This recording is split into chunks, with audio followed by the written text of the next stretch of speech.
Good day, everyone! Welcome back to another episode of Teacher I's Kitchen!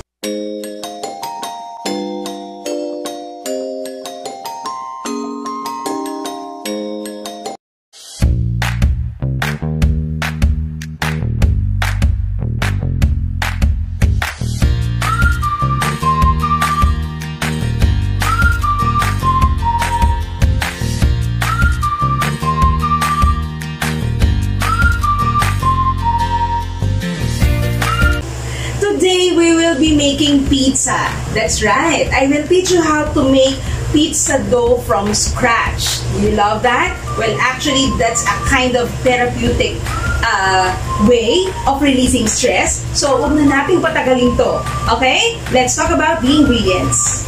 So, ingredients. Of course, the first thing we have to do is to discuss the ingredients for a pizza dough. This is a half recipe, but if you want to double the recipe, that would be better. Okay, so half recipe lang tayo. This is 2 cups of all-purpose flour. 2 cups of all-purpose flour, sifted. And I have here 3/4 cup of lukewarm water. Importante, lukewarm water, okay? And then we have here 1/4 cup of olive oil. And then we will be using yeast. This is instant yeast. I'll be using 1 1/2 teaspoon of yeast, 1 teaspoon of sugar, and then 1 teaspoon of salt, and some flour and olive oil later for the finishing touches. Okay, so let's talk about the procedure. You might be wondering why there are no toppings here. Kasi actually, pagdating sa toppings ng pizza, you will decide. What's important is you know how to do the crust. But of course, later, I will be topping my pizza for the instructional video. Okay? So let us start. We have here lukewarm water.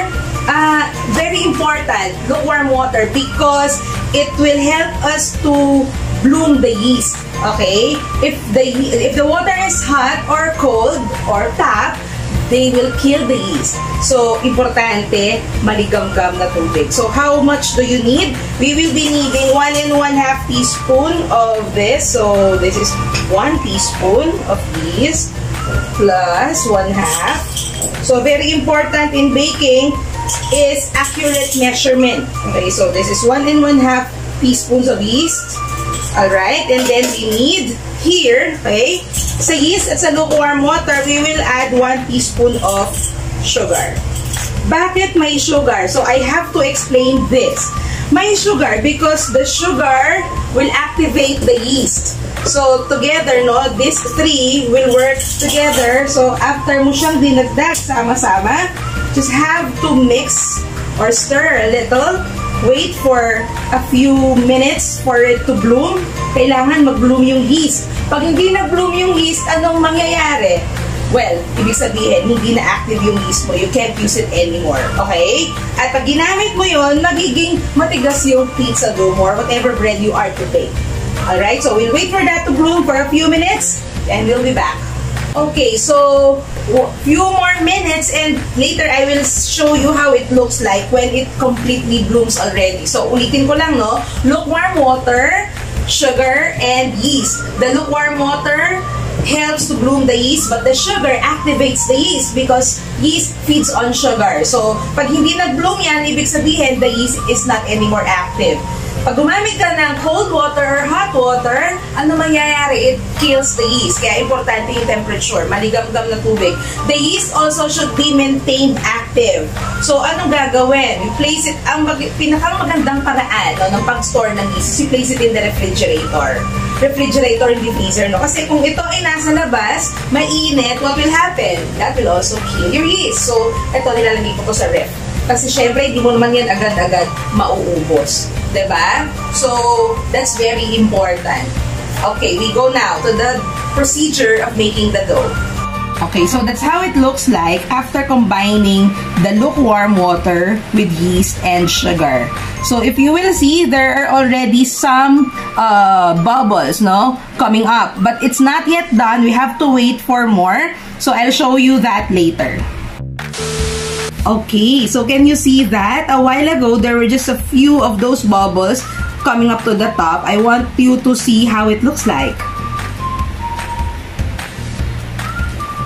A few minutes minutes later. Can you see that? That's how it looks like when the yeast has completely bloomed. So pag hindi na ganyan ang itsura ng yeast, nagsettle lang siya sa baba, ibig sabihin, the yeast is dead. It's not anymore effective for baking. What do we do next?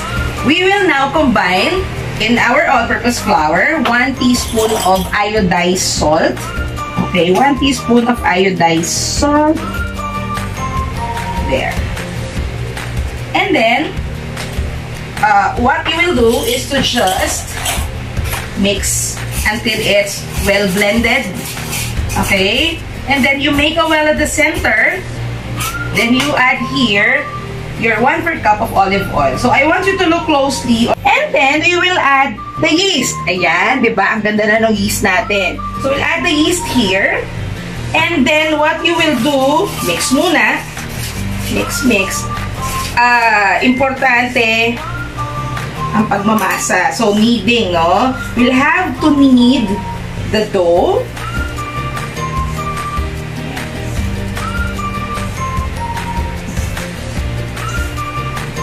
Until you're able to combine well. Now, if you think that it's too dry, no, at hindi nyo ma-combine yung ibang flour into it, you can add small amount of water at a time. Katulad dito, it needs some more water. Okay, if you see this, yan, diba? Titingnan natin kasi hindi pwedeng basa dahil hindi mabubuo yung dough. Titingnan nyo lang just in case na may naiwan pa. Drops of water lang. Ako dadagdagan ko lang siya ng 1 tablespoon ng tap water. Just so I can combine the rest of this powdered ingredients here.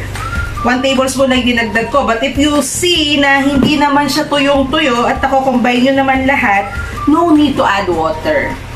Kasi ang pizza is made up of a stiff dough. Ayan. So nakuha ko na, diba? 1 tablespoon lang yon. Single recipe, half recipe to, pwede nyo siyang i-double kung marami kayo sa bahay. Kasi, pa to eh, magra-rise pa to later. So, after that, what you will do is to just knead it. When you knead, that means what? It's the process of stretching, holding, and molding the dough. We have to dust a small amount of flour on the table. And continue kneading the dough. Okay? Baka tumapon yung water. Tanggalin natin sandali. And, di ba, yan yung reason bakit kapag nasa-stress ako, gumagawa ako ng bread. Pwede pizza or any other kinds of bread. Kasi pag nag-knead ako ng dough, tanggal ang stress. So, does it require a lot of kneading? Actually, yes, until it is smooth. Kasi you might ask me, hanggang kailan, Teacher Ai? When do I stop? When you see, hindi natin ito kailangan. When you see that it's already smooth, no? That's when you will stop. Ito hindi pa. So look at that. Not yet. So you have to develop it. So you have to push, gather, and roll. You know, when I teach my students, I always tell that para matandaan yung kneading process. Push, gather, and roll. So, yan. Bakit kailangan okay, ini-need siya ng mas marami because we want to develop the gluten. Remember, no? There are different kinds of flour. This one that we use here is all-purpose flour. May bread flour. Bread flour is for breads. But all-purpose flour gives it a quite soft texture.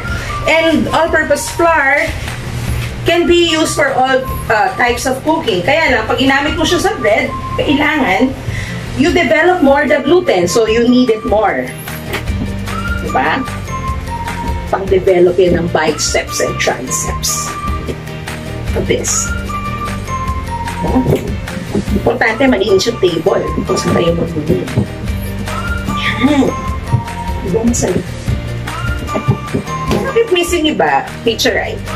Ginaganyan nila kasi actually, it develops also the gluten. You want to develop the gluten more. Okay. Forward my table ko. Sumasayaw na.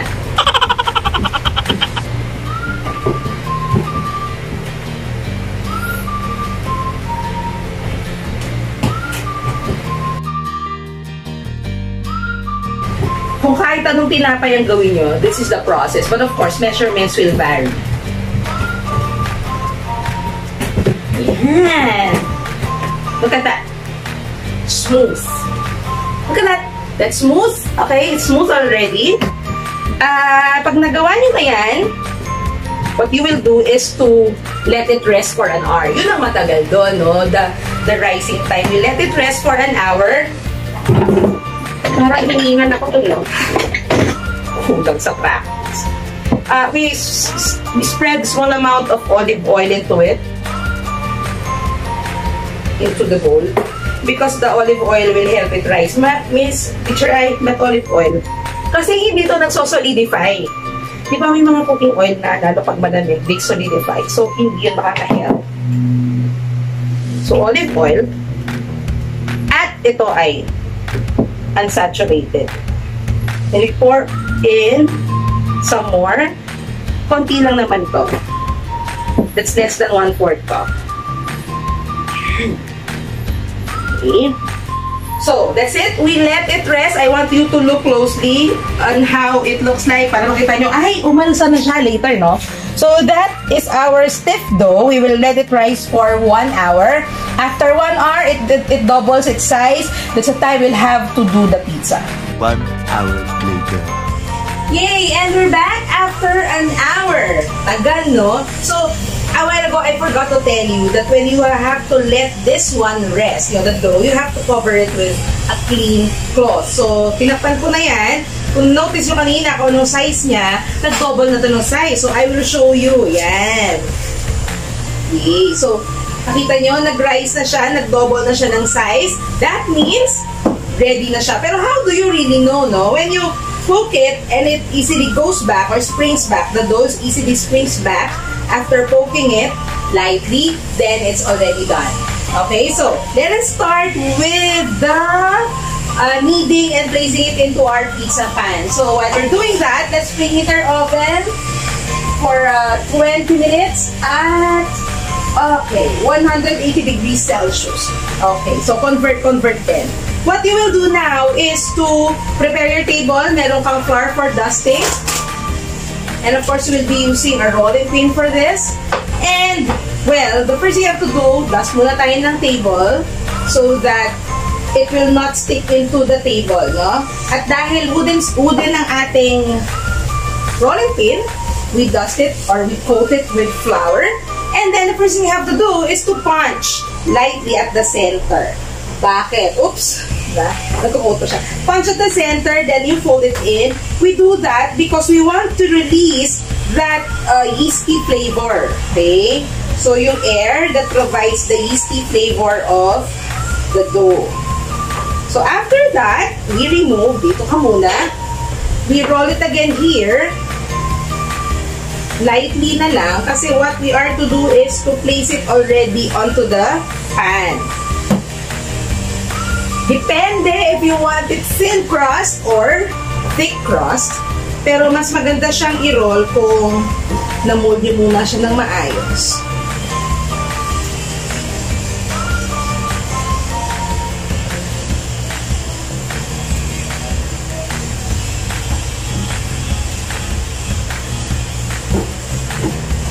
Diba, mas smooth na siya ngayon kasi mas nag-set na siya.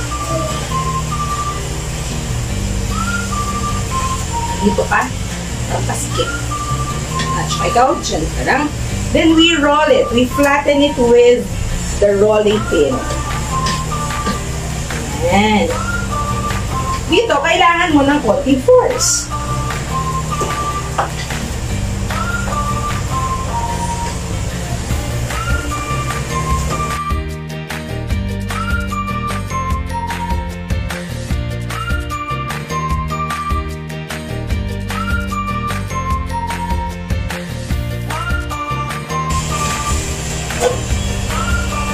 Depende ko anong size ng ano nyo. Pizza pan. I'm sorry, hindi ko kayang mag-exhibit katulad ng ginagawa ng mga nasa pizza parlor. Pero bakit nga ba nila ginaganon? Kasi we have to stretch the dough. Okay? aalsa pa to. Remember, may yeast, so kakapal pa to. Diba, ganyan-ganyan. Para lang mag-scatter at mag-stretch. Pero hindi pa ako ganun ka-professional gawin yun.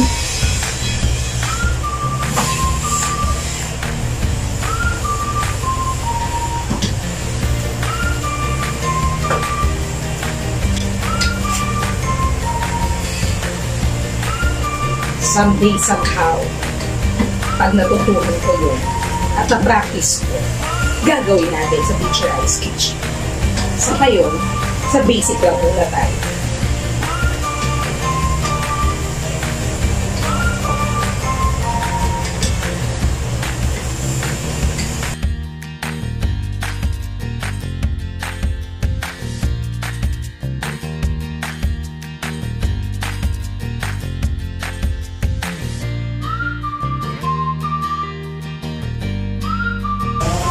Napakasaya ng feeling na ikaw ang gumawa ng sarili ng pizza dough, pizza crust. Ang totoo, no, when I teach this to my students, sabi ko sa kanila, gusto nyo ba ng stuffed crust, like the stuffed crust of Pizza Hut? Mabilis lang naman yun, lalagay mo lang sa ganyan. Kasi ito fold mo.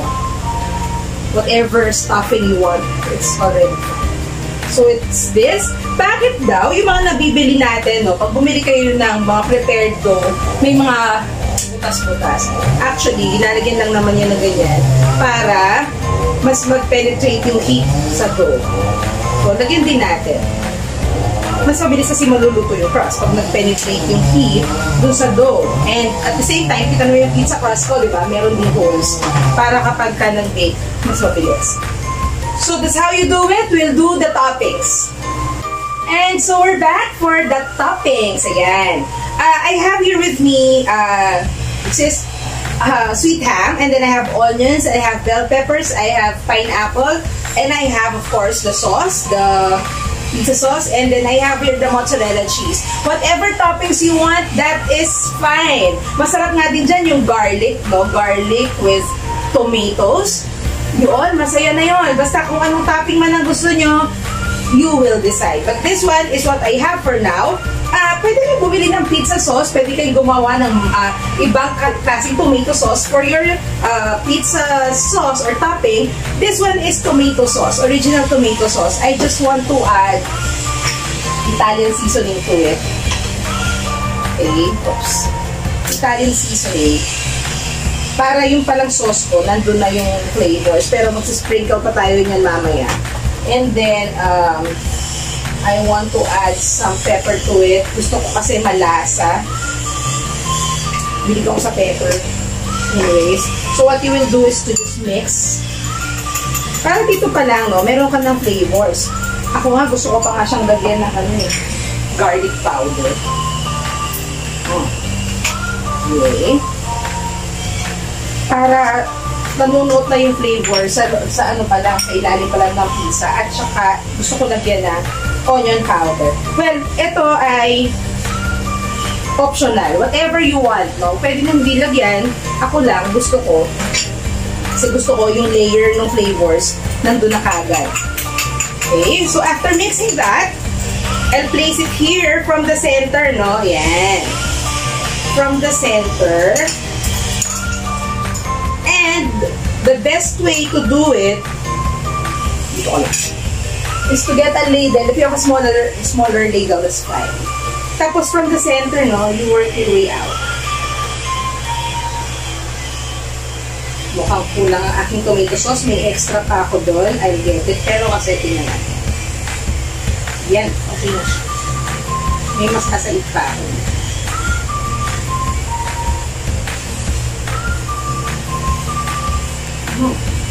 Ilang. So, ito yung gagamitin nyo palabas. Kabilog. Oops. Sailing natin to. At sayang.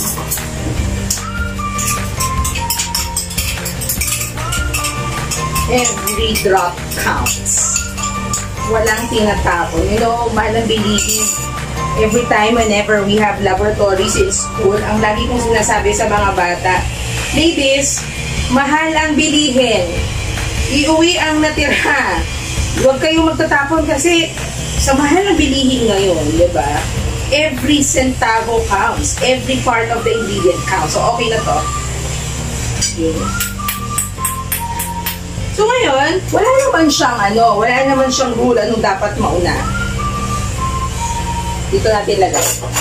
You can just place everything the way you want it to be done. So, ako dito may ham. Let's stop.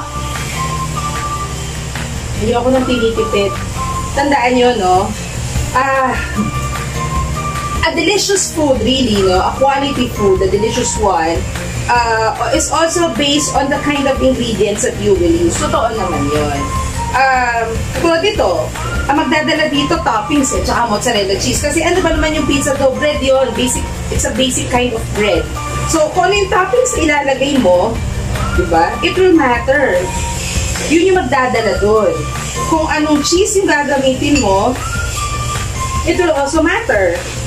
Siyempre, ayaw natin ng treasure hunt na pizza. So natin, pag sinabi natin pizza, nagme-melt yung mozzarella cheese. Teacher, pwede bang i-din? Pwede rin naman. Kung nagtitipid, pwede. Pero syempre, hindi mo ma-expect yung texture na kayang ibigay pag ang ginamit mo mozzarella. And take note, may iba-iba pang brand ng mozzarella. May mga mozzarella brands, hindi ganun kasarap. Pero mura. Pwede rin naman. At saka hindi nagaganong melt. Okay. Madami na ba siya? Gusto ko madami. Pwede rin gumamit ng ground pork, ground beef. Pag na ginamit nyo, isosote nyo. Siyempre, kasi hilaw yun. Okay pa, para masaya.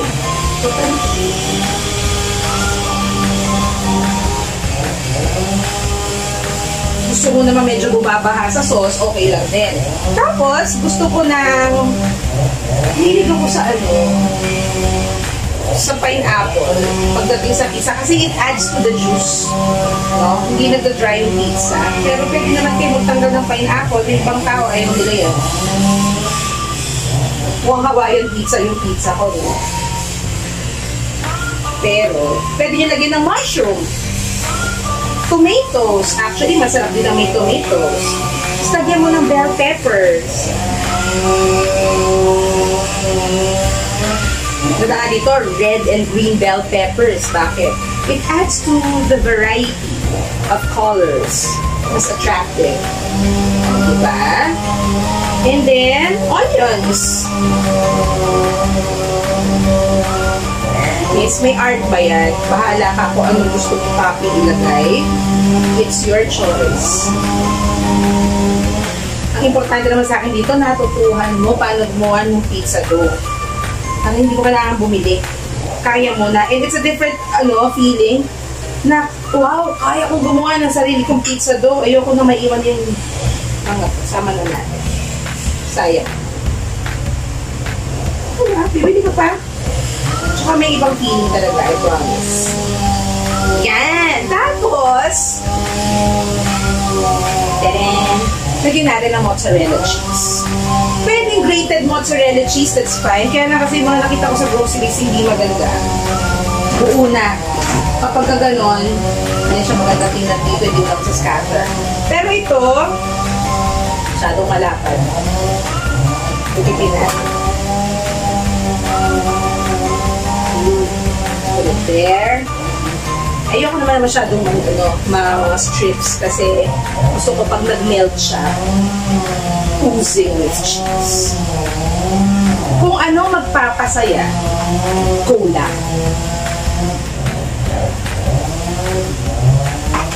Tinatlo ko siya ngayon. Gusto ko kasi, pag nag-melt naman yan, di mo na makikita yan kasi mag-melt all together na yan.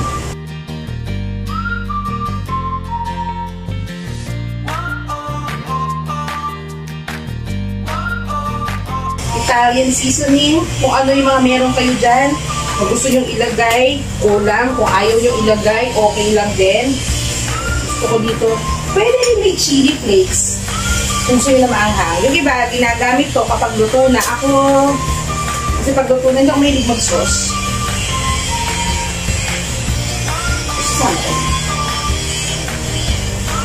Kung anong magpapasaya, do it. Actually, gusto mo pang lagyan ng sriracha sauce, whatever sauce you want, okay lang. Gusto ko pang lagyan ng cheese. Kasi gusto ko talaga mamaya pag kinain ko siya masaya.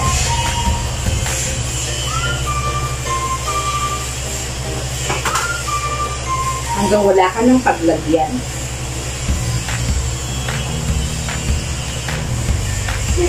Yeah, right. Lagyan natin sa ibabaw ng onion na to para hindi naman puro cheese yung nakikita ko. Para may contrast.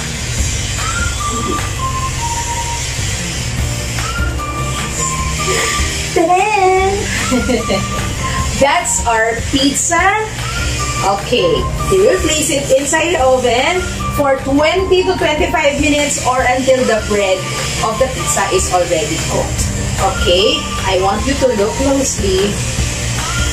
Here, there, yan. Whatever way you want to make your pizza, your toppings, that is very fine. So ngayon, ilalagay na natin siya sa oven. It has been preheated for 15 minutes at 180 degrees Celsius. Okay. We'll wait for that until it's ready. And we're back after 25 minutes. Actually, ang totoo, after 30 minutes. Kasi, nung sinet ko to at 25 minutes, yung tinignan ko, kulang pa sa pagka-golden brown. Pero luto na yung bread. Ako lang, mas gusto ko medyo mas golden brown pa yung color. So, this is fine. Let's see. Depende naman sa inyo kung gaano ka golden brown yung gusto nyo. But this is already good enough. Mainit. We get this. Kasi 10 minutes yung naset ko, pero okay na ako sa 5 minutes. So, total nito ay naka 30 minutes ako all in all. Ayan! I'm so happy. Wait, isara natin ito. Kalimutan tayo. Ayan. I want you to look at this so closely. This is how it looks like now. Ayan. This is our homemade pizza. I don't want to say Hawaiian kasi marami siyang iba pang ingredients on top of it. Okay. So, that's it. Syempre, ayokong masira yung aking non-stick pan. So, ilalagay ko siya dito sa ating malinis na cutting board.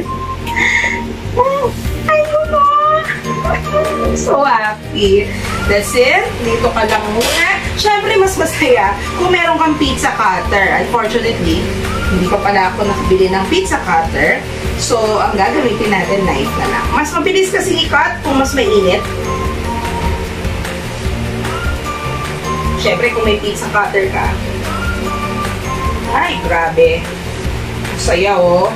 Kung gusto mo pa na medyo mas crisp, mas brown, okay lang. Basta yung bread nito, sa 25 minutes, luto na yung bread niyan. Kung gusto mo lang siya ng medyo mas crunchy pa, or mas brown pa, ikaw na yung magdadagdag ng number of minutes. Okay? So, ito, total lang ito kanina ay. Nakita mo ba yan? Yan yung masarap sa mozzarella cheese.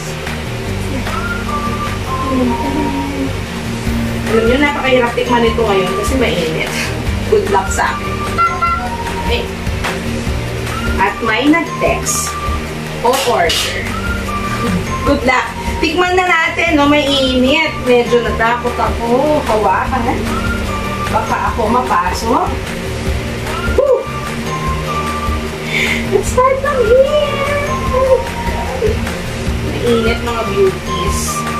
Mainit talaga. Paano ba natin dito? So, diba? Pwede ba mag-fork na lang ako? Pero gusto ko makita nyo how it looks like. Doon tayo mag-angat sa mas maraming cheese para mas masaya.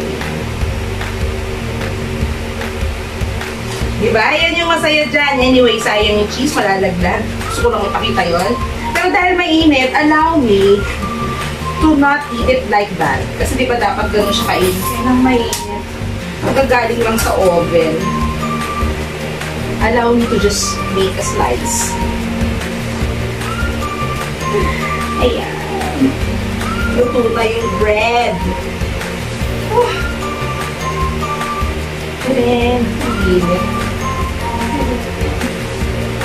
crunch. Tsaka alam nyo, magde-determine din ako makapal yung pizza crust nyo. Medyo masado lang yung ito sakto lang yun. Look at that. Oh.